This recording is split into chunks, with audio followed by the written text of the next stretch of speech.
اللہ من الشیطان الرجیم بسم اللہ الرحمن الرحیم یا ایہا النبی قل لمن فی ایدیکم من الاسراء ان یعلم اللہ فی قلوبکم خیرا یؤتکم خیرا مما اخذ منکم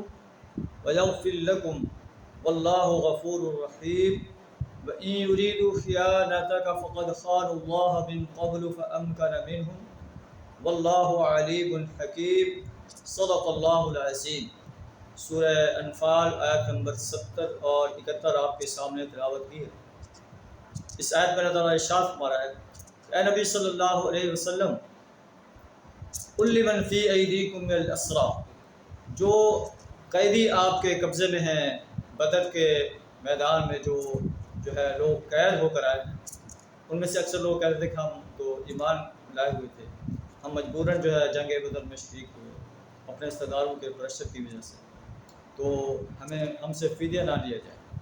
اللہ فرمایا کہ اے نبی صلی اللہ علیہ وسلم، ان سے کہہ دیں ان یعلم اللہ فی قلوبکم خیرا، اگر اللہ تمہارے دلوں میں خیر جان لے گا، یؤتکم خیرا مما اخذ منکم، تو جو تم سے فدیہ لیا جا رہا ہے اس سے بہتر تمہیں عطا فرمائے گا، ویغفر لکم، اور تمہیں معاف کر دے گا، واللہ غفور الرحیم، اللہ بخشنے والا بڑا مہربان ہے۔ وَإِن يُرِيدُوا خِيَانَتَكَ، اگر یہ آپ سے خیانت کرنا چاہتے ہیں، فَقَدْ خَانُوا اللَّهَ مِن قَبْلُ، اس سے پہلے بھی یہ اللہ کی خیانت کر چکے ہیں۔ واللہ علیم حکیم، اللہ جاننے والا اور حکمت والا ہے۔ تو ان دو آیات میں قیدیوں کے بارے میں رہنمائی دی گئی ہے کہ آپ جو ہے انہیں بتا دیں کہ تم دشمن کی صف میں مقابلے کے لیے کھڑے تھے، اس لیے تمہارا ایمان قبول نہیں ہے۔ تم نے ایمان لانے کے بعد جو ہے اللہ کے راستے میں ہجرت نہیں کی، مدینہ کی اسٹیٹ میں نہیں آئے، مسلمانوں کی تقویت کا سبب نہیں بنے، اس لیے تمہارا ایمان قبول نہیں ہے، تمہیں فدیہ ادا کرنا پڑے گا۔ ہاں، اگر تم سچے مومن ہو تو جو ہے آزاد ہو کر مکہ جاؤ، دوبارہ جو ہے مومن کی حیثیت سے واپس آؤ، پھر تمہارا ایمان جو ہے قبول ہو۔ تو پھر انسانیت نے دیکھا کہ عباس رضی اللہ تعالیٰ عنہ جو بہت بڑا فدیہ دے کر گئے تھے، جب بحرین کا مال آیا تو ان کو اللہ کے رسول صلی اللہ علیہ وسلم نے بہت مقدار میں جو ہے وہ مال غنیمت عطا فرمایا۔ اسی طرح حضرت ابو العاص رضی اللہ تعالیٰ عنہ کے بارے میں آتا ہے